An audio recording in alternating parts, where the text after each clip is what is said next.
En el verano de 1997 decidí buscar mi primer trabajo. Entonces tenía 16 años y quería un poco más de independencia.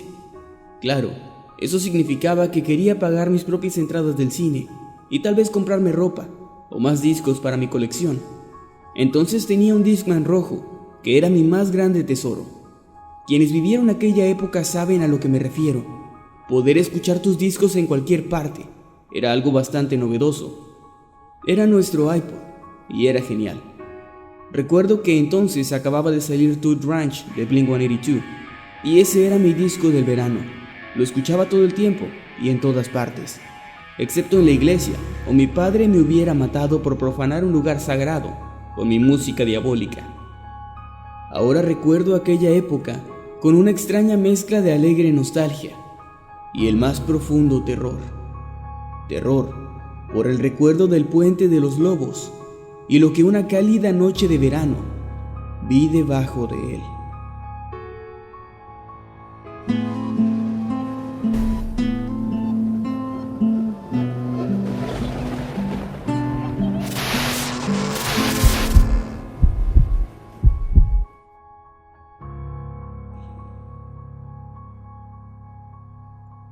En la cuarta semana de junio conseguí por fin un trabajo. La familia Córdoba era muy conocida en la ciudad. Tenían una tienda de forraje de bastante éxito, lo cual no era sorprendente, pues la ciudad de Minerva es un lugar pequeño, donde la pesca y la ganadería son las principales actividades. Entonces en Minerva ya había todo tipo de negocios, aunque solo uno de cada uno. Había solo un peluquero en toda la ciudad, un restaurante, un hotel de paso, un pequeño cine y por supuesto una tienda de forraje. Y ahí es donde yo trabajaría ese verano. El trabajo era duro en realidad. Debía cargar y cargar bultos llenos de alimento por 8 horas diarias para ganarme solo 100 pesos al día. Era casi esclavitud, pero para mí, un adolescente, de hecho era mucho dinero, pues trabajando 6 días a la semana tendría 600 para gastar en lo que yo quisiera. Además, el señor Córdoba me dejaba escuchar mi música mientras trabajaba, y eso lo hacía aún mejor. Para mí, aquel era el trabajo perfecto. Mi padre, en cambio, no pensaba igual, pero no por el hecho de que yo trabajara. Realmente eso lo llenaba de orgullo. El problema era mi horario, pues mi hora de salida era a las 9 de la noche, y debía caminar aproximadamente 2 kilómetros hasta mi casa, en plena oscuridad. El alumbrado público de la carretera era muy escaso, y ni qué decir del Puente de los Lobos, donde no existía alumbrado alguno. Durante muchos años por aquel puente había pasado el ferrocarril de carga, pero desde el 87 el tren ya no pasaba más. Las vías estaban abandonadas y en pésimas condiciones. Aún así el puente estaba funcional, al menos para cruzarlo a pie. Era un atajo perfecto, pues de no cruzar por ahí, debía rodear por la carretera y hacer 20 o 30 minutos más de camino. El río que pasaba debajo era de agua limpia, y a veces la gente iba a bañarse o a pescar, pero no en el área del puente, pues el terreno por ahí no era muy estable, así que el lugar siempre estaba en completa soledad. Yo pasaba por ahí todos los días, y era el único loco que lo hacía.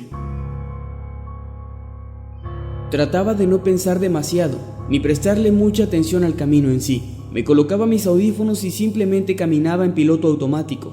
Así todo transcurría más rápido, y antes de que sonara I'm Sorry y el disco terminara, ya me encontraba en mi casa. Una de las últimas noches del verano, caminaba como siempre distraído, y en la oscuridad, cuando llegué al puente, y vi a un tipo recargado en uno de los árboles. Me sentí bastante inquieto. En Minerva todos nos conocemos, al menos de vista, y a ese sujeto nunca lo había visto en mi vida. Me quité los audífonos y caminé con cautela, siempre observándolo, pero desviando la mirada para que no lo notara. «Buenas noches», le dije al pasar, y él solo respondió alzando la mano. Pasé de largo y casi llegando al puente, escuché que me habló. «Oye», dijo, «ponte los audífonos al cruzar el puente. Hay muchos insectos y podrían meterse en tus oídos». Estaba sonriendo. Era una sonrisa amable, sincera.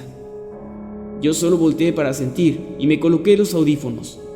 Con algo de desconfianza crucé el puente, mirando hacia atrás de vez en cuando y discretamente. Vi al tipo bajar hacia el río y desaparecer en la negrura. Nada más sucedió. Aquello me había parecido muy extraño, pero no quería pensar en eso. Así que solo subí el volumen de la música y apresuré el paso. Llegué a mi casa un tanto desconcertado, pero después de la cena ya lo había olvidado todo. La noche siguiente, caminando como siempre y con la mente ocupada en otras cosas, vi de nuevo al sujeto en el mismo lugar, justo antes del puente. Esta vez presté más atención. Era joven, de entre 20 y 25 años.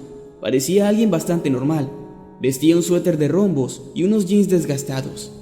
Al acercarme volví a quitarme los audífonos para saludar, y esta vez él me pidió un cigarrillo. Yo tenía solo uno que le había robado a mi padre esa mañana. Realmente nunca disfruté fumar, pero esa era mi época, ya saben, de sentirme rebelde. En fin, el tipo sacó del bolsillo de sus pantalones un encendedor barato, encendió el cigarrillo y me dio las gracias.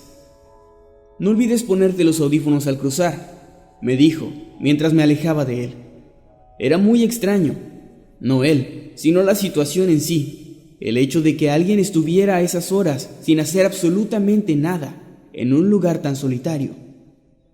Me coloqué los audífonos, pero antes escuché pisadas en la hierba.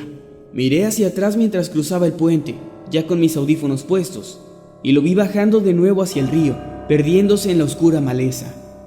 Mientras Josie sonaba a todo volumen en mis audífonos, yo simplemente seguí caminando hasta haber dejado atrás el puente y a aquel extraño sujeto. Aquella noche no logré conciliar el sueño sino hasta altas horas de la madrugada. Cerraba los ojos y solo podía ver una sonrisa amable, la sonrisa de aquel tipo. Una careta que no lograba convencerme. Su apariencia afable contrastaba radicalmente con el contexto de su encuentro. Mis ojos no lograban cerrarse aunque yo lo intentara. No por miedo, sino por una intensa curiosidad. Si lo veía de nuevo al día siguiente, averiguaría qué demonios estaba haciendo a esas horas en el viejo puente de los lobos.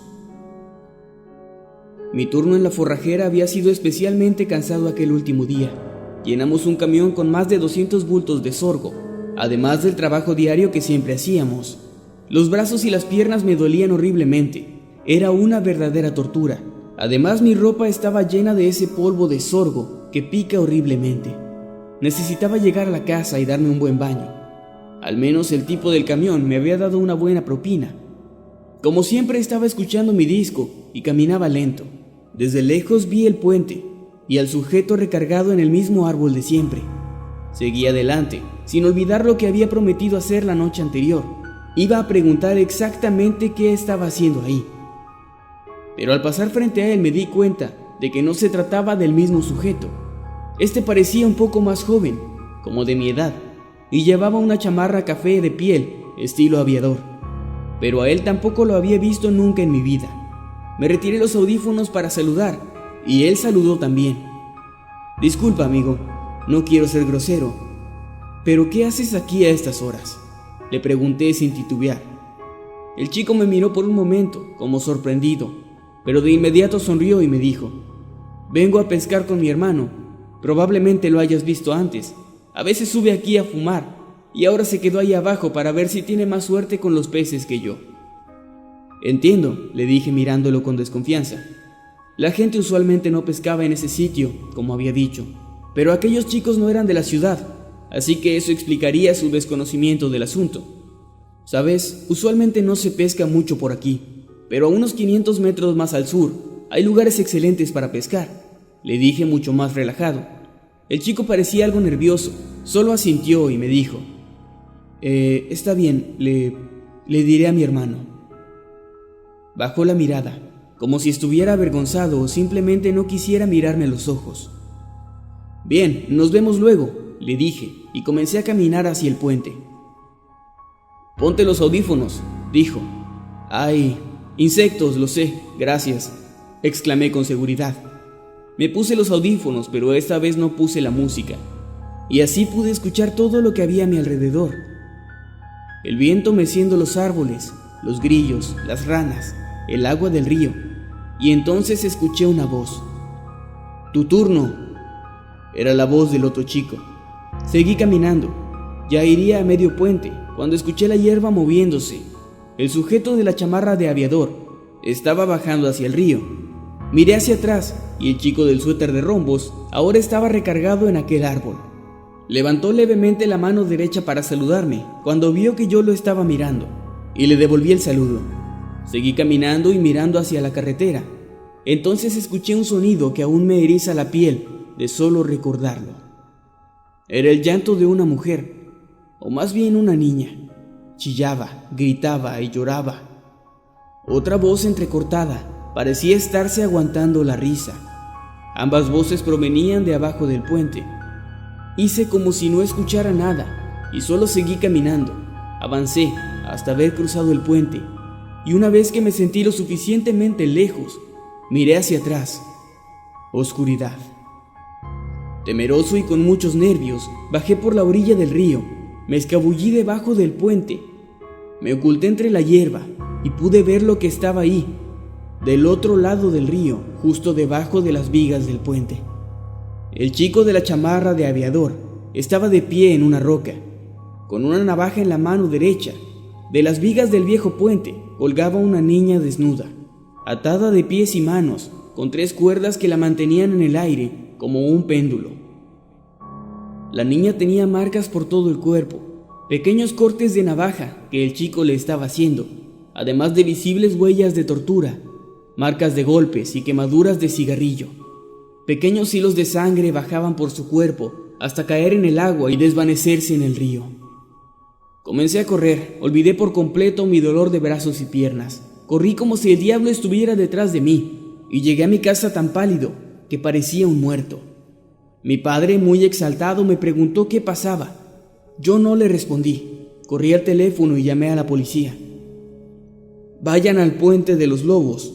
Eso fue todo lo que pude decir antes de ponerme a llorar. Unas 2 horas después la policía llegó a mi casa. Durante todo ese tiempo mi padre no había podido sacarme una sola palabra. Yo mismo no podía llegar a articular un mísero sonido, aunque lo intentara. Estaba mudo y las manos me temblaban incontrolablemente. «Muchacho, ¿tú fuiste quien llamó?», preguntó uno de los oficiales, quien de hecho era nuestro vecino y amigo de mi padre. Mi padre fue quien le respondió y le explicó que yo no había podido hablar, por más que él me lo pedía, y que de hecho necesitaba una explicación de lo que estaba pasando. Encontramos a 2 muchachos en el puente de los lobos, y en cuanto tu hijo se calme, necesito hablar con él, le respondió el oficial. Hasta el día siguiente, después del mediodía, pude rendir mi declaración. No había dormido ni por un segundo. A los chicos los habían atrapado aquella noche. En semanas posteriores la noticia ya se conocía en todo el estado. 2 hermanos de una ciudad vecina habían secuestrado, torturado y abusado de una niña de 11 años, debajo del puente de los lobos. Durante 3 días y 3 noches, la niña estuvo colgada de las vigas sin recibir más que dolor. Durante su cautiverio al aire libre, no había sido alimentada, y lentamente se desangraba por los cientos de pequeños cortes que los hermanos le habían hecho para su retorcido placer. Ellos se turnaban para vigilar, mientras uno estaba encima del puente, el otro bajaba para darle rienda suelta a sus más oscuros deseos. La niña fue rescatada con vida, pero estuvo en coma inducido en el hospital durante 3 semanas, hasta que finalmente murió, sin saber que sus torturadores habían sido condenados a cadena perpetua, ya que aquí no hay pena capital. El hermano menor se colgó en prisión a 2 años de su condena. El mayor, en cambio, sigue tan vivo y sonriente como entonces. Han pasado ya más de 20 años. Estoy casado, tengo una hermosa hija y sigo viviendo en Minerva. Nunca más volví a cruzar ese puente y nunca volví a la forrajera de los señores Córdoba. Nunca más escuché aquel disco de Blink y jamás olvidé los gritos de aquella niña, a quien no solo ayudé a torturar involuntariamente, pues el cigarrillo que le di a Damián, como después supe que se llamaba el hermano mayor, fue usado para causarle quemaduras por todo su cuerpo, según declaró él mismo, sino que además pude haberla salvado de no haberme puesto los audífonos a todo volumen desde el primer día. La hubiera escuchado y hubiera llamado a la policía, pero habría sido a tiempo. Hasta la fecha sigo recordándolo todo cada noche antes de dormir, pero lo peor, lo que me hiela la sangre y me hace estremecer, es recordar a Damián al final del juicio. En una de sus últimas declaraciones frente a la prensa, y ya conociendo su sentencia, dijo no arrepentirse de nada, que todo aquello había sido muy divertido, y que de hecho, él y su hermano ya habían planeado que en cuanto la niña muriera, me harían lo mismo a mí.